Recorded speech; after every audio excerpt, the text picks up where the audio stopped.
සුබ දවසක් කියලා පිළිගන්නවා මගේ යාළුවෝ හැමෝම සාදරයෙන් රුසිරු ව්ලොග්ස් YouTube channel එකට රත්නපුර කුරුවිට දිවා ගුහාව බලන්න ගිය චාරිකාවේ අත්දැකීම් ඒ සුන්දර ස්ථාන ඔයාලත් එක්ක මේ විදියට මගේ YouTube channel එක ඔස්සේ බෙදා ගන්න හිතුණා. වෙනදා වගේ මතක් කරනවා මගේ YouTube channel එක subscribe කරලා bell icon එක all notification on කරලා තියාගන්න. මේ වගේ සුන්දර ස්ථාන නරඹන්න ගියාම ඒ අත්දැකීම් ඔයාලත් එක්ක මේ විදිහටම බෙදා ගන්න හිතන් ඉන්නවා.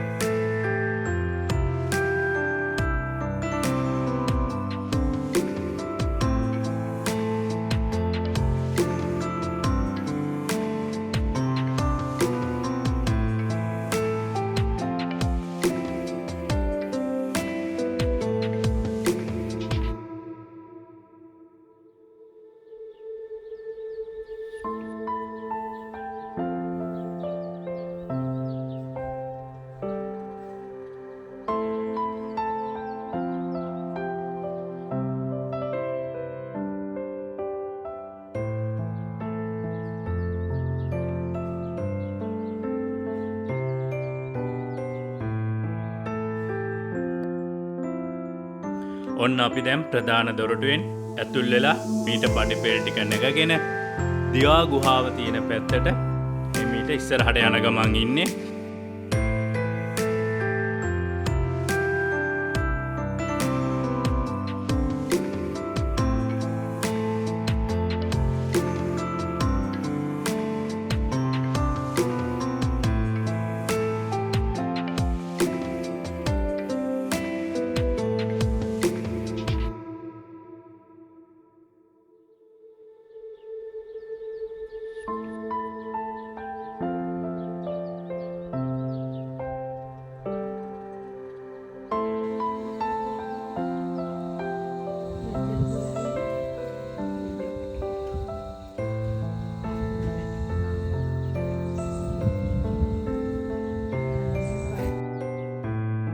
ඉතින් යාළුවනේ මේ අවට පරිසරය හරිම නිස්කලංකයි. අවට ගස් කොළන් වවලා ඒ යන මාර්ගයේ පඩිපෙළ අවට හරිම හෙවණයි, හරිම සුන්දරයි, සීතලයි.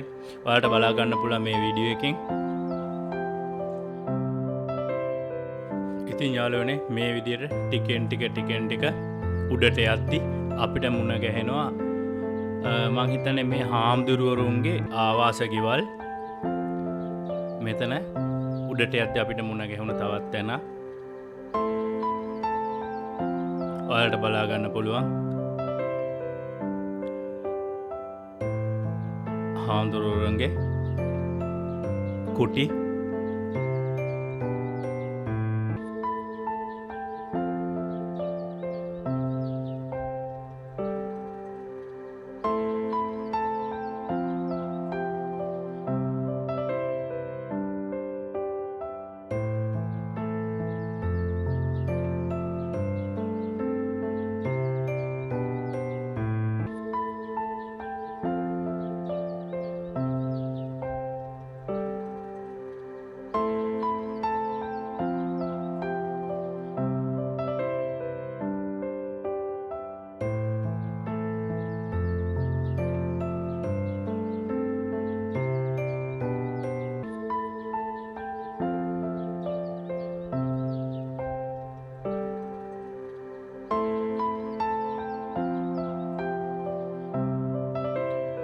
බලන්න යාළුවනේ මෙන්න මේ සල් ගස සල් මල් පිරිලා හරිම සුවඳයි. එතනින් යනකොට ඒ මුළු පළාතම හරිම සුවඳයි. මුළු ගහම සල් මල් වලින් පිරිලා ඉතිරිලා ගිහින්.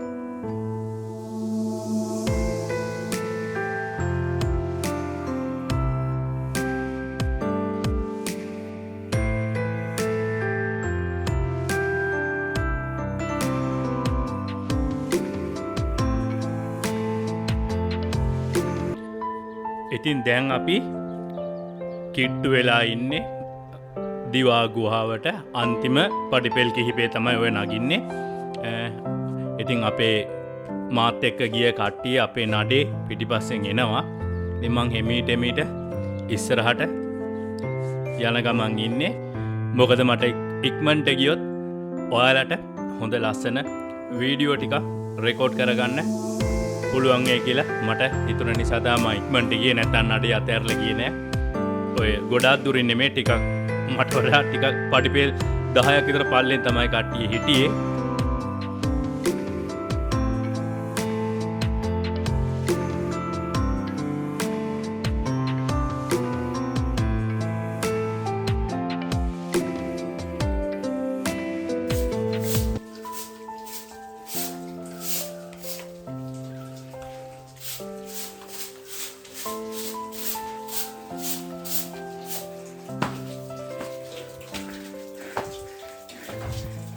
මේ වතුර බොනවද?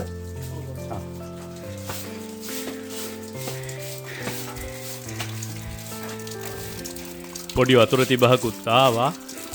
ගුහාව දැන් පේන මානේ දිවා ගුහාව. ඔතනින් උඩ තියෙන දිවා ගුහාව. ඉතින් උඩට යන්න කලින් වතුර චුට්ටක් බීලම යනවා කියලා හිතුවා. හරිම මේ කූල් වතුරේ කියන්නේ හරිම සීතලයි.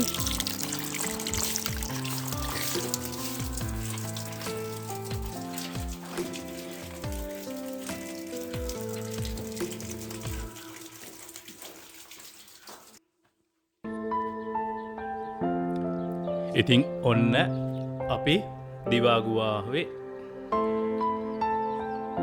ළඟටම ඇවිල්ලා ඉන්නේ. ඔයාලට පේනවා ගුහාව ওই විදියට ලස්සනට ওই මුදුනම අපි ආපු පාර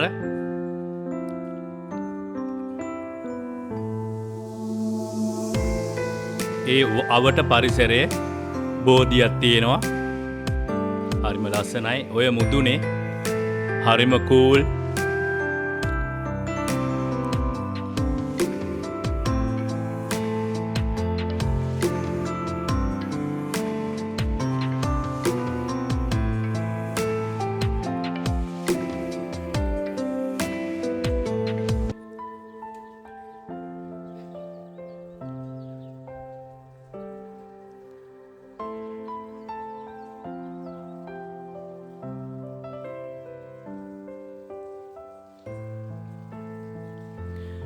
හරි යාළුවනේ, ඔන්න දිවා ගුහාවේ ඇතුළට අපි ආවා. ඔය ඇතුලේ ඒ ගුහාව ඇතුලේ පරිසරය ඔය අපිට පේන්නේ. ඔය ඇතුලේ ඉඳන් අපි ආපු පාර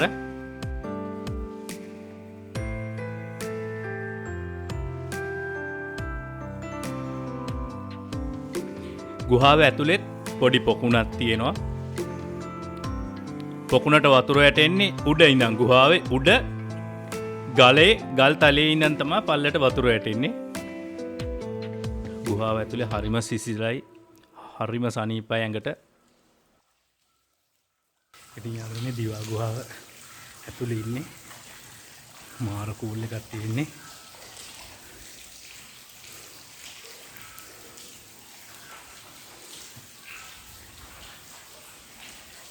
කුරුවිට පැත්තේ આવොත් අනිවාර්යෙන් ඉන්න ඕනි තැනක් තමයි. වැඩි හයියෙන් කතා කරන්න බෑ, මේ පූජනීය ස්ථානයක් නේ.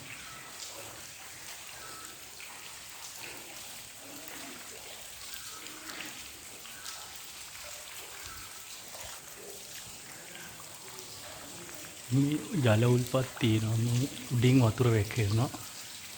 පේනවා මේ උඩ පාසි වගේ බැඳලා තියෙනවා.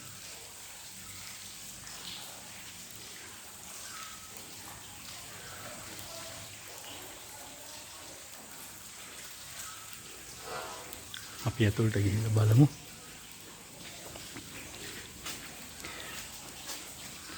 මෙතන අපේ බලංගොඩ ආනන්ද මෛත්‍රී ආමතුරුන්ගේ පිළිරුවක් තියෙනවා.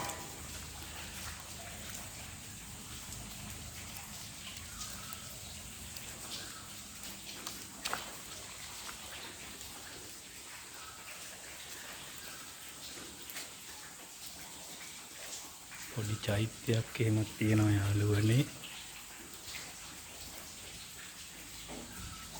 ඔයාලට මෙන්න මෙහෙම මේ අයින් පැමිල් දිවා ගුහාවේ අයිනටම ඇවිල්ලා ඉන්නේ.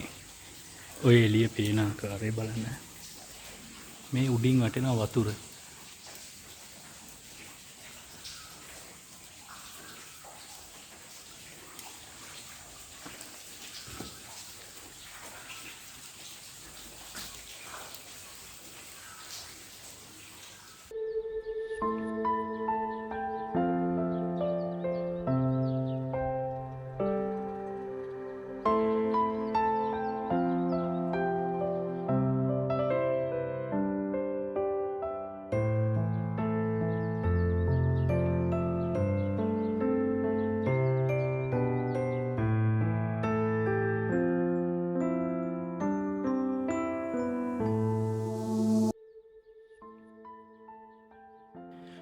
හරි යාළුවනේ අපි දැන් බලමු මේ දිවා ගුහාවට මේ නම හැදුනේ කොහොමද? මොකද්ද මේ දිවා ගුහාවත් එක්ක බැඳිලා තියෙන ඓතිහාසික පසුබිම?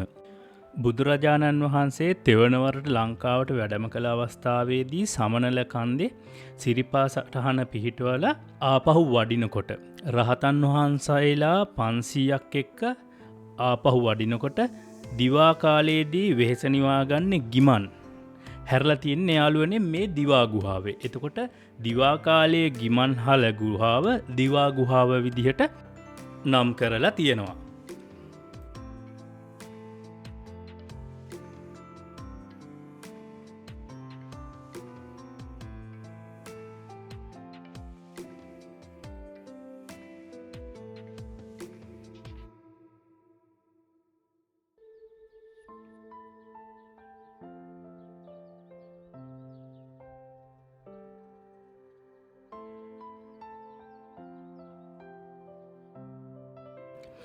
ඒ වගේම යාළුවනේ තවත් විශේෂ දෙයක් තමයි මේ දිවා ගුහාව සම්බන්ධයෙන් ඔයාලා වීඩියෝ එකේ කලින් දැක්කා අපේ බලංගොඩ අතිපූජ්‍ය බලංගොඩ ආනන්ද මෛත්‍රී හිමියන්ගේ පිළිරුවක් මේ ගුහාවේ අඹලා තියෙනවා පිළිමයක් තියෙනවා.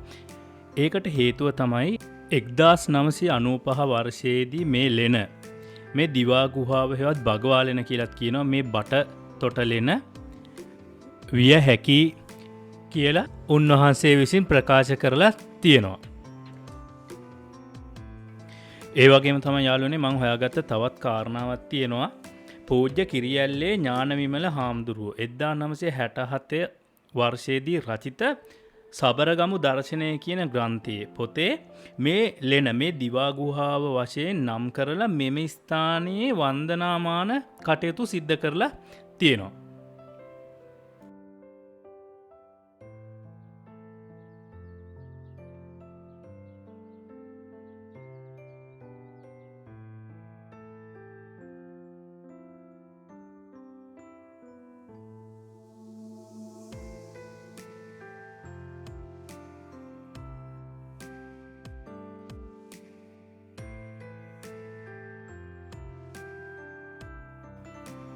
ඒ වගේම අතීතයේ ඉඳන් රහතන් වහන්සේලා යෝගාවචර භික්ෂූන් වහන්සේලා මේ ස්ථානය භාවනා කරන්න භාවනා යෝගීව කාලය ගත කරන්න භාවිත කරපු ඊටාම් නිස්කලංක පරිසරයකින් යුක්ත ස්ථානයක්.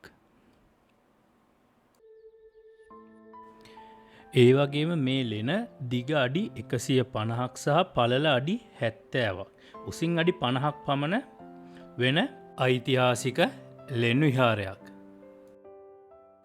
ඒ වගේම තමයි යාළුවනේ මේ ලෙන තමයි ශ්‍රී ලංකාද්වීපයේ සිදු ප්‍රථම ගල්ලෙන් පූජාව. බුදුරජාණන් වහන්සේ ශ්‍රීපාදයට වැඩම කළ අවස්ථාවේ සුමන සමන් දෙවියන් විසින් මේ විහාරය මේ ලෙන බුදුරජාණන් වහන්සේ ඇතුළු 500ක් මහරහතන් වහන්සේලාගේ විවේකී සුවය පිණිස මේ ලෙන පූජ කරලා තියෙනවා.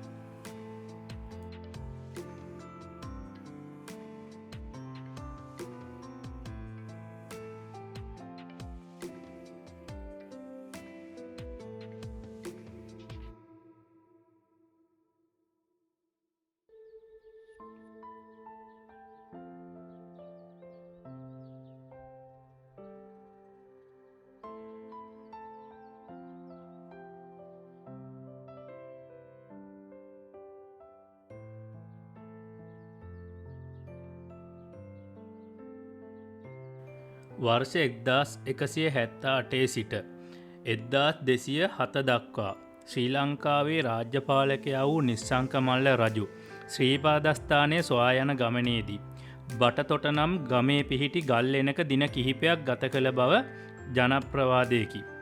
මෙම ලෙනේ සිට බැලූ විට ශ්‍රීපාදස්ථානයත් එහි ආලෝකයත් මෙම ලෙනට මනාව දිස්සෙන හේයින් මෙම ගුහාව දිවා ගුහාව විය යුතු බව රජතුමා තීරණය කළේ යයි සඳහන් වේ. එම නිසා මෙම ස්ථානයේ විහාරයක් කරවිය යුතුයයි සිතූ රජතුමාගේ ඥාතිවරයෙකු සමග අවශ්‍යම පිරිස් ඒ සඳහා යොදවන ලද බව සඳහන්ය. මෙම ලෙනෙහි පිහිටා ඇති ප්‍රතිමා හා සිතුවම් ඉතා පැරණි යයි සැලකේ. එනම් ඉතා පැරණි වැලි මැටිවලින් නිර්මාණය කරන ලද 21 රියන් සැතපෙන බුද්ධ ප්‍රතිමා වහන්සේගේ පෞරාණිකත්වය පැහැදිලි වේ. ඒ වගේ මේ පිළිම වහන්සේ අවුරුදු 700කට වඩා පැරණි බව සඳහන් වේ. ඒ අනුව නිස්සංක මල්ල රජු යුගයේ මෙම ලෙන තුල විහාර කර්මාන්තයක් ආරම්භ කළ බවට එහි ඇති ප්‍රතිමා හා බිතිසිතුවම් සාක්ෂි දරන බව සඳහන් වේ.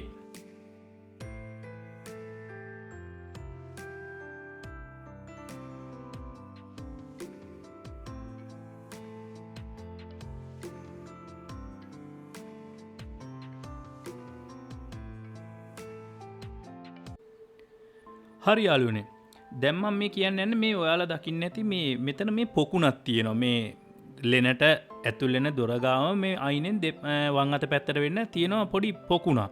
මේ පොකුණ මැද මේ ගලක් උඩ මේ ගෙඹි රූපයක් අඹලා තියෙනවා. මේ ඇයි ගෙඹි රූපයක් මේ අඹලා තියෙන්නේ? මෙතනක් තියෙනවා යාළුවනේ පොඩි නිදාන කතාවක්. දැන් මම මේ නිදාන කතාව ඔයාලට කියන්න යන්නේ. මේ ලෙන් විහාරය බලා කියාගෙන ඉස්සරම කාලේ ඉඳලා තියෙනවා හරිම සිල්වත් උපාසක මහත්තයෙක්. ඉතින් මේ උපාසක මහත්තයා මරුණාට පස්සේ මේ ගුහාවෙම ස්වර්ණ කියලා බහිරවයෙක් කියලා ඉපදිලා තියෙනවා. ඉතින් මේ ස්වර්ණ බහිරවයා මැඩි ස්වරූපයකින් තමයි ඉඳලා තියෙන්නේ. ගෙම්බෙක්ගේ ස්වරූපයෙන්. ඉතින් මේ විහාරයට ආගිය කෙනෙක්ගේ අතින් විශාල ගෙම්බෙක් මේ ලෙන ඇතුලේදී මැරලා තියෙනවා. ඉතින් ගිනි පෙල්ලකින් ගහලා තමයිලු මරලා තියෙන්නේ.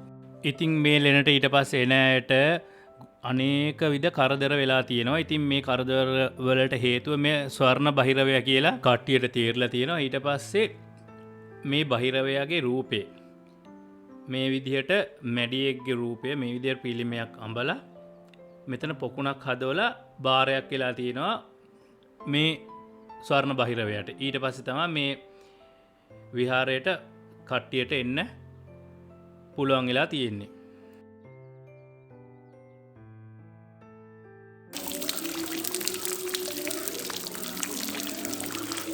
වතුර වැටෙන්නේ මේ උඩින්. මේ උල්පත්නේ.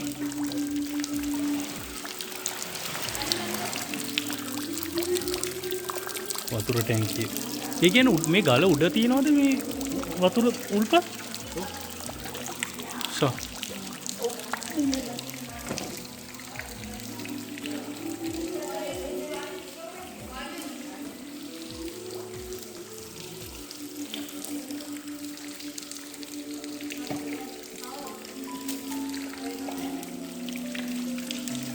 අර බුලත්ද මේ වෙලදී බුලත් වගේනේ මාර ලස්සනයි. මේ බලන්න යාළුවනේ එතන ටැංකියක් තියෙනවා. නියම නිල්වන් කැටේට වතුර තියෙනවා. ඔයාලට බලා ගන්න පුළුවන්. මේ ටැංකිය පිරෙන්නේ මේ ගුහාවේ උඩින් වැටෙන වතුර පහර. අර පේනවද? මේ වැටෙන වතුර පහර. මේ වතුර පහරෙන් තමයි මේ ටැංකිය පිරෙන්නේ.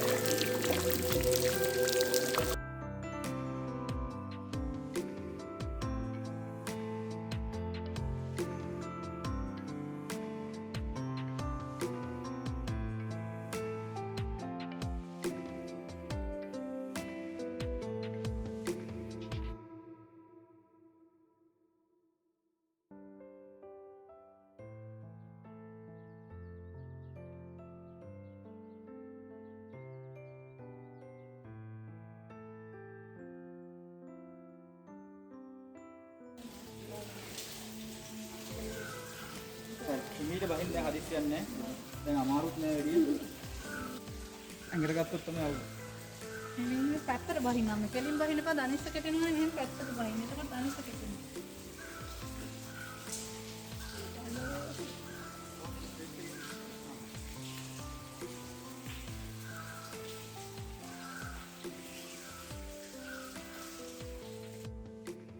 එහෙනම් යාළුවනේ දිවා ගුහාව බලන්න ආපු මගේ චාරිකාව මේ විදියට අවසන් කරනවා. ඔයාලට දැනුමට යමකුත් එකතු වෙන්නේ නැති දිවා ගුහාව ගැන ඔයාලා දැනගෙන හිටපු නැති කරුණු කාරණා ඔයාලා සමහරට දැනගන්න නැති. ඔයාලා මෙතනට ඇවිල්ලත් ඇති. ආපු නැති අය අනිවාර්යෙන් එන්න. රත්නපුරේ ආපු වෙලාවක කුරුවිට ප්‍රදේශයේ තියෙන්නේ. ඔයාලා ඇවිල්ලා මේ ස්ථානයේ අනිවාර්යෙන් නරඹලා යන්න. ඒ වගේ ආදරෙන් ඉල්ලනවා මගේ channel එක subscribe කරන්න. මගේ වීඩියෝස් එක like කරන්න කියලා. එහෙනම් මං ගිහිල්ලා එන්න. ඔයාලා හැමෝටම ජය වේවා.